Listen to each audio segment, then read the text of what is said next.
नमस्कार दोस्तों, बात करते हैं ऊर्जा ग्लोबल की। लगातार स्टॉक में हो रही थी गिरावट और यहां पर एक अच्छा सपोर्ट मिला है। मैंने आपको बताया था संडे को भी कि ऊर्जा ग्लोबल का सपोर्ट नजदीक है, तो यहां पर खरीदारी करनी है या नहीं, बात करेंगे इस वीडियो में।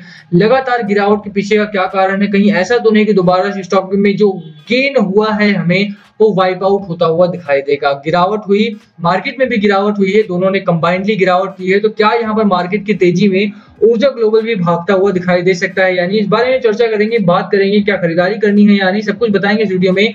चलिए शुरू करते हैं, बट उससे पहले अगर आप चैनल पे नए हो तो प्लीज चैनल को कर दो subscribe and hit the bell icon ताकि आपको नोटिफिकेशन मिल सके। चलिए शुरू करते हैं।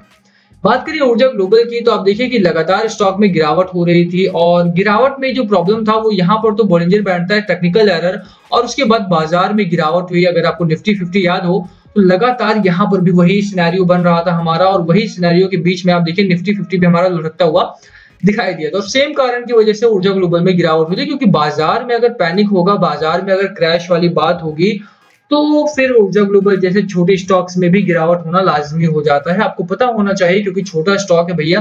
और जब भी मार्केट में पैनिक मोड क्रिएट होता है, जब भी निफ्टी 50 में या मार्केट में ये खबर फैलती है कि मार्केट तो क्रैश होने वाला है, लोग पैनिक मोड ऑन कर देते हैं, और वही कारण रहा कि ऊर्जा ग्लोबल में तेजी से गिरावट हुई। निफ्टी 50 में अगर आप देखें तो काफी भारी गिरावट हुई है। अगर आप देखें तो 18,500 18,600 के आसपास से Nifty all the way to 18,000 तक आ गया था। काफी ज्यादा मार्केट कैप कम हो गया था हमारा निफ्टी 50 का भी। ओवरऑल जो बड़ी कंपनी है उनका मार्केट कैप काफी वाइप आउट हुआ है। बजाज इलेक्ट्रिकल्स की बात करें, कैप्लिन लैब की बात करें, बट यहाँ पर अगर आप ऊर्जा ग्लोबल को देखते हैं तो ऊर्जा ग्लोबल का चार्ट हालांकि करेक्शन में जरूर आया है, बट एक अच्छा सपोर्ट ले चुका है यहाँ पे मीडियन के आसपास का। बात करें यहाँ पर कि चार्ट तो हमारा अच्छा है ही, कुछ बेसिक्स की अगर आप देखते हैं तो बाजार का बेसिक जहां पर संभला है, बाजार में अगर आप देखें क्या गिरावट हो रही थी क्या नहीं है। अभी आप देखेंगे एक अच्छा सपोर्ट 18,000 के आसपास का पहला अगर रेजिस्टेंस देखेंगे तो 18,400 के आसपास का पहला रेजिस्टेंस मार्केट आपका फेस करेगा। तो अगर मार्केट यहाँ से 18,400 से निकलता है तो आपका ऊर्जा ग्लोबल जो इस समय का आपका सपोर्ट है, यानी कि यहाँ पर ये जो सपोर्ट लिया है आपके स्टॉक ने ₹7.25 का, ₹7.20 का, ये भी आपका ब्रेक हुआ है।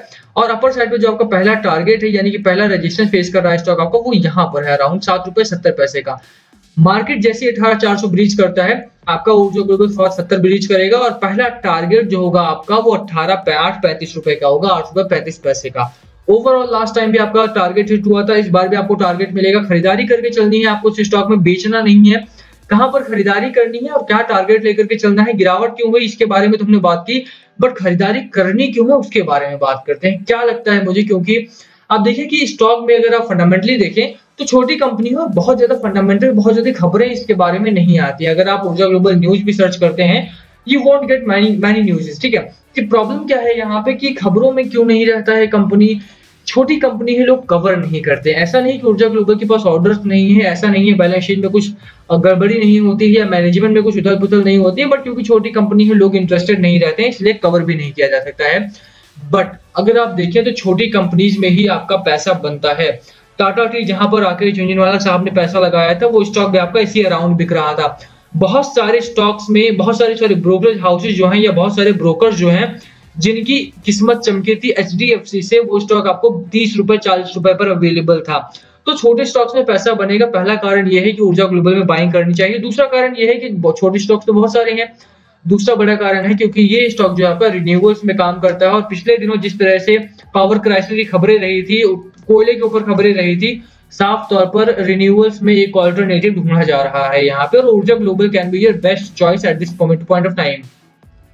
अगर आप देखते हैं तो कंपनी छोटी है, कंपनी ने लगातार प्रॉफिट किया। रेवेन्यू के टर्म्स में अगर आप बात करें तो आप देख सकते हैं कि 17 करोड़ से स्टार्ट होकर के 50 करोड़ तक का हाई लगाया था कंपनी ने जून 2019 में।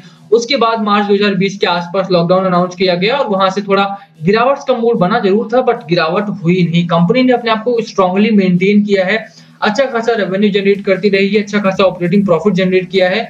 और यही नहीं, अगर आप देखें तो कम से कम अच्छा खासा नेट प्रॉफिट भी यहाँ पर लगातार आता रहा है। 0.4 करोड़ का नेट प्रॉफिट यहाँ पर दिया था कंपनी ने लास्ट क्वार्टर में। इस क्वार्टर में भी अच्छे प्रॉफिट की उम्मीद यहाँ पर की जा रही है। हालांकि इस समय पे सोलर का जो काम है पूरा वो बंद पड़ा है, रिन्यूएबल्स में कोई बहुत बड़ा ऑर्डर्स यहाँ पर नहीं मिला है, बट स्टिल ऊर्जा ग्लोबल से उम्मीदें हैं। फंडामेंटली कंपनी काफी स्ट्रॉन्ग काम कर रही है और यही बड़ा कारण है कि यहाँ पर आपको खरीदारी करनी चाहिए।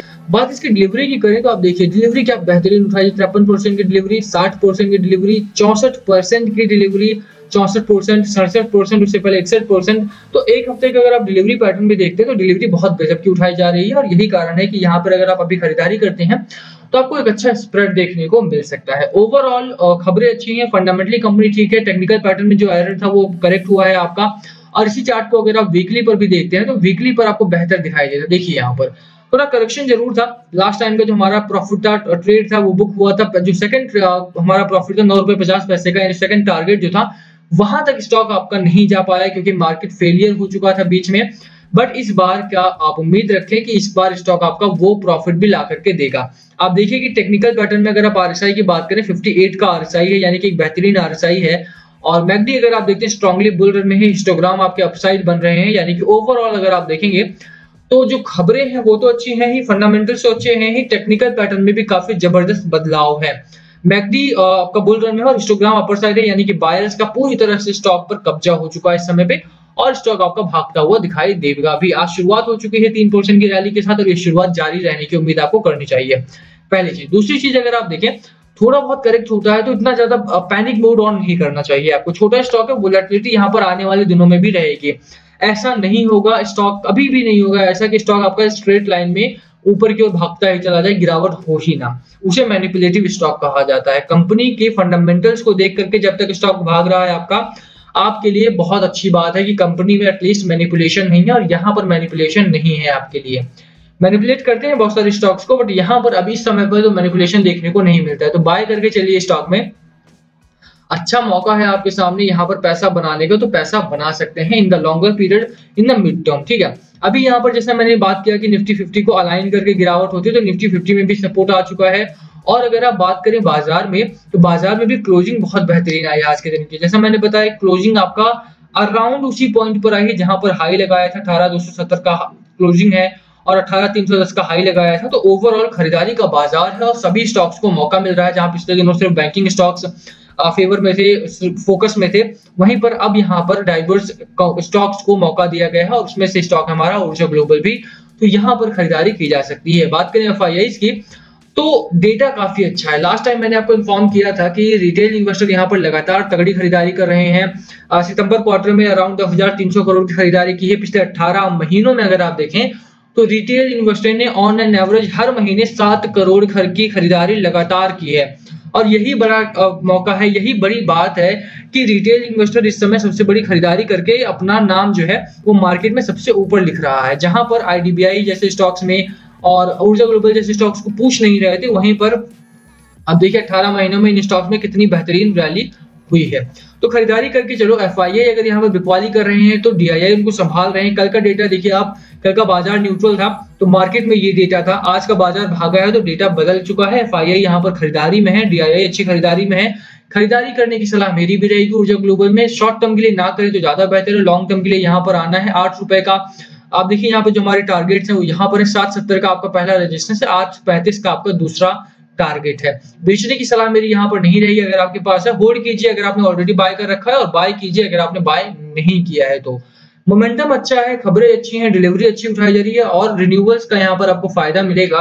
और अगर यहाँ पर भी देखें तो मैकडी थोड़ा करेक्ट जरूर हुआ, बट न्यूट्रलिटी यहाँ पर आ चुकी है। और आप आरएसआई भी देखते हैं 55 का है, अच्छा स्पेस है यहाँ पे। खरीदारी करके चलो। वीडियो यहीं खत्म करेंगे। पसंद आए तो लाइक करना, चैनल पे नए हो तो सब्सक्राइब किए बिना मत जाना। Thank you for watching anyways. Please comment below अगर कुछ पूछना हो तो। Thank you.